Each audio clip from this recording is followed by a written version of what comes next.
नमस्कार, स्वागत है आपका द फोर्थ स्टेट यूट्यूब मंच पर। मेरा नाम है रविंद्र सिंह शोरा। सुप्रीम कोर्ट ने एक अहम आदेश दिया है और उस आदेश से केंद्र सरकार को बड़ा झटका लग सकता है। झटका क्या दिया है? झटका दिया है कि जो कानून वक्फ केंद्र सरकार लेकर आई थी, केंद्र सरकार ने उसके पक्ष में बड़ी-बड़ी बातें कही थी, उसको जॉइंट कमिटी ऑफ पार्लियामेंट को भेजा था और उसके बाद जॉइंट कमेटी ने तय किया कि भाई इस कानून में क्या-क्या प्रावधान होने चाहिए। जॉइंट कमेटी के ऊपर कई सवाल खड़े हुए। सुप्रीम कोर्ट ने आज उसके कई महत्वपूर्ण प्रावधानों पर तुरंत रोक लगा दी है या निरस्त कर दिया है। पूरे कानून को निरस्त नहीं किया है, पूरे कानून पर रोक नहीं लगाई है। क्यों नहीं लगाई है? क्योंकि वो अभी ये जो आदेश आया है, ये अंतरिम आदेश है। अभी इस मामले पर बहस होना बाकी है कि ये पूरा कानून संवैधानिक है या गैर संवैधानिक। कोर्ट ने जिन बातों पर आज अपनी राय रखी है, जो फैसला दिया है, एक-एक करके उनको समझ लेते हैं। सबसे महत्वपूर्ण बात जो कोर्ट ने कही है, वो ये कि 5 साल तक कोई मुस्लिम है, जो प्रावधान है कानून में, केवल वही व्यक्ति वक्फ की प्रॉपर्टी को डोनेट कर सकता है, ये गलत है। कोर्ट ने मना कर दिया। कोर्ट ने कहा, मुस्लिम कोई भी हो, उसको ये अधिकार है। तो सरकार बार-बार ये कह रही थी कि इसमें गलत किया जाता है, परेशान किया जाता है और गलत तरीके से प्रॉपर्टीज़ जो हैं वो दी जाती हैं। कोर्ट ने उस बात को खारिज कर दिया, कोर्ट इस बात से सहमत नहीं हुआ और कोर्ट ने कहा जो व्यक्ति इस्लाम को फॉलो करता है, उसे वक्फ करने का अधिकार है, चाहे वो 1 दिन पहले बना हो मुसलमान, चाहे वो खानदानी तौर पर मुसलमान हो। एक, दूसरा दूसरा सरकार की तरफ से कानून जो लेके आया गया था, उस कानून में था कि जो वक्फ बोर्ड की संरचना है, उसमें सीईओ बोर्ड होता है, बोर्ड का एक सीईओ होता है, आप जानते हैं। वो बोर्ड का जो सीईओ है, वो कोई भी हो सकता है, क्योंकि ये जो कानून है, ये दूसरों पर लागू नहीं होता, दूसरे धर्मों पर लागू नहीं होता। तो कोर्ट ने कहा कि भई ये तो गलत है, कैसे लागू कर देंगे इस बात को? मुस्लिम बोर्ड की संरचना पर टिप्पणी करते हुए आज कोर्ट ने बोल दिया कि बोर्ड में अधिकतम 3 गैर मुस्लिम सदस्य हो सकते हैं, अधिकतम। यानी 11 में से बहुमत मुस्लिम समुदाय का ही होना चाहिए। ये भी बताया कि बोर्ड का जो सीईओ मुख्य कार्यकारी अधिकारी है, वो भी मुस्लिम होना चाहिए। मतलब फैसला करने का अधिकार मेजॉरिटी को होगा और मेजॉरिटी जो होगी वो किसकी होगी, ये भी बता दिया। अदालत ने यह भी स्पष्ट कर दिया कि भई यह आदेश वक्फ एक्ट की वैधता पर अंतिम राय नहीं है। जो हमने आपको बताया कि अंतिम राय तो ये होनी है कि ये संवैधानिक है या नहीं है और वो अभी बहस चलेगी। ये अंतरिम आदेश है, ठीक है?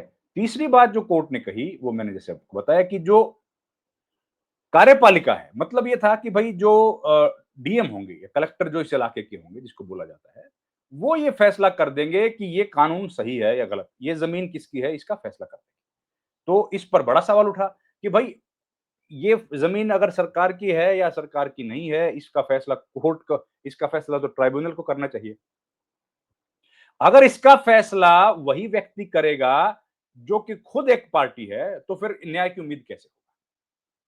इस पर ये था कि कलेक्टर को जो अधिकार दिया गया था, वो छीन लिया गया, उसको मना कर दिया गया। अदालत ने साफ किया कि किसी कलेक्टर या कार्यपालिका को संपत्ति के अधिकार तय करने की अनुमति नहीं दी जा सकती है। ये सेपरेशन ऑफ पावर का जो सिद्धांत हमारे देश में उसके खिलाफ है। कोर्ट ने यह भी कहा कि जब तक धारा 3C के तहत वक्फ संपत्ति के मालिकाना हक का अंतिम फैसला वक्फ ट्राइब्यूनल और हाईकोर्ट से नहीं हो जाता, तब तक न तो वक्फ की संपत्ति से बेदखल किया जाएगा, न ही राजस्व रिकॉर्ड से छेड़छाड़ होगी। साथ ही इस दौरान किसी तीसरे पक्ष के अधिकार भी नहीं बनाए जाएंगे। देखिए, क्लियर हो गया। सुप्रीम कोर्ट ने बहुत स्पष्ट बातें कह दी हैं कि भाई जो मुख्य बातें इस कानून में सबसे ज्यादा विवाद की थी, उन तीनों बातों पर सुप्रीम कोर्ट ने स्टे कर दिया है।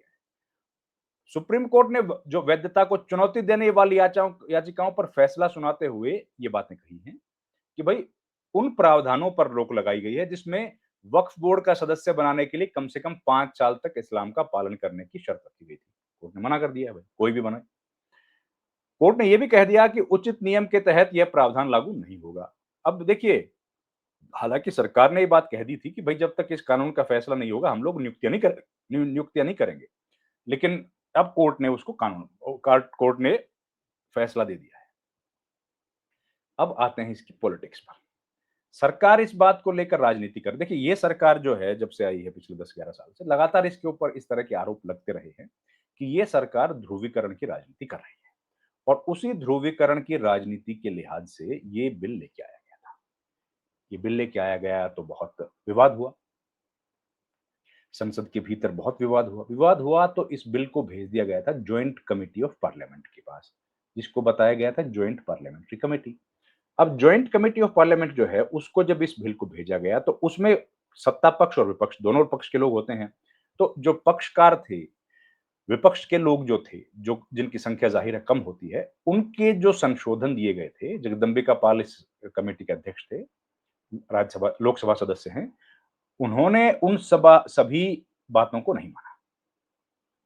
उन्होंने एक भी जो सुझाव था उसको नहीं माना। उन सुझावों को पहले तो रिपोर्ट का हिस्सा ही नहीं बनाया गया। लेकिन जब रिपोर्ट का हिस्सा बनाया गया, तब जब विपक्ष ने उसका विरोध किया, खैर तब उसको संलग्न कर दिया गया, एनेक्स्चर के तौर पर उसको विरोध को जोड़ा गया। खैर ये हुआ। उसके बाद जो बिल पेश किया गया उस पर हो हल्ला मचा और उसमें जो मुख्य प्रावधान थे वो यही थे कि एक तो सीईओ कोई भी व्यक्ति बन सकता है। जो व्यक्ति मुस्लिम है या नहीं है, वो वक्फ बोर्ड का सीईओ बन सकता है। दूसरा, किसी भी जमीन को सरकार अगर कलेक्टर को लगेगा कि ये जमीन जो है ये वक्फ की नहीं है तो उसको डिनोटिफाई करेगा। अब ये अधिकार छीन लिया है कि भाई कलेक्टर कैसे कर देगा।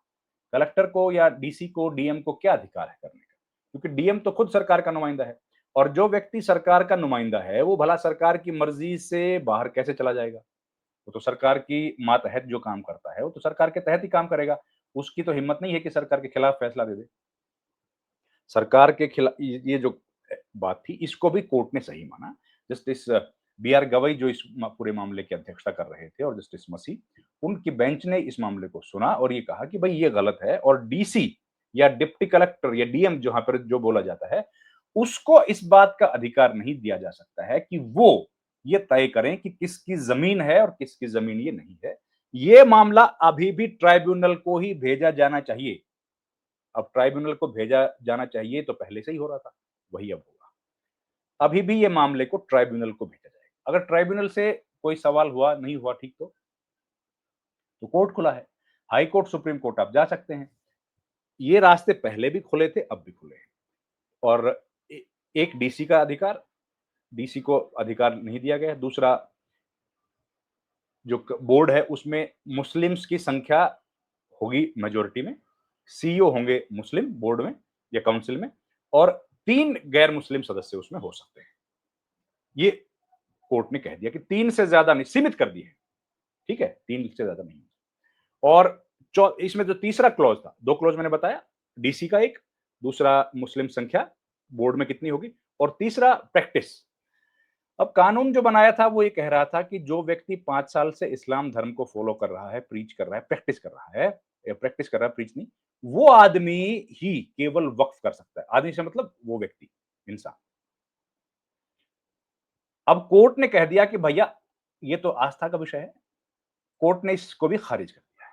जो व्यक्ति अगर कल मुस्लिम बना है, वो भी वक्फ कर सकता है और जो बरसों से मुसलमान है, वो भी वक्फ कर सकता है।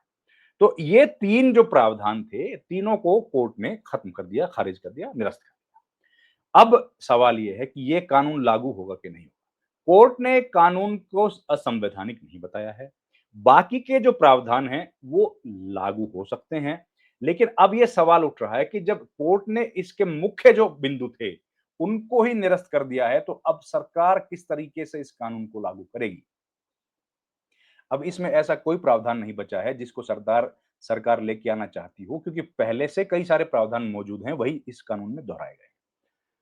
अब एक कानून में ये कहा कि रजिस्ट्रेशन ऑफ प्रॉपर्टी, जो वक्फ की प्रॉपर्टी है उसका रजिस्ट्रेशन, वो 1923 के कानून में भी प्रावधान था, उसके बाद भी था और अब भी है। तो वो रजिस्ट्रेशन होता नहीं है, उसको एग्जीक्यूट करने में दिक्कत होती है, नहीं करते हैं। लेकिन कोर्ट उस पर खामोश रहा। मतलब ये है कि उसको रजिस्ट्रेशन करना अभी भी कानूनी तौर पर जरूरी है। इस पर सुप्रीम कोर्ट ने कुछ नहीं बोला। लेकिन जो सबसे बड़ा महत्वपूर्ण विषय है वो है कि ये पूरा कानून संवैधानिक है या नहीं है।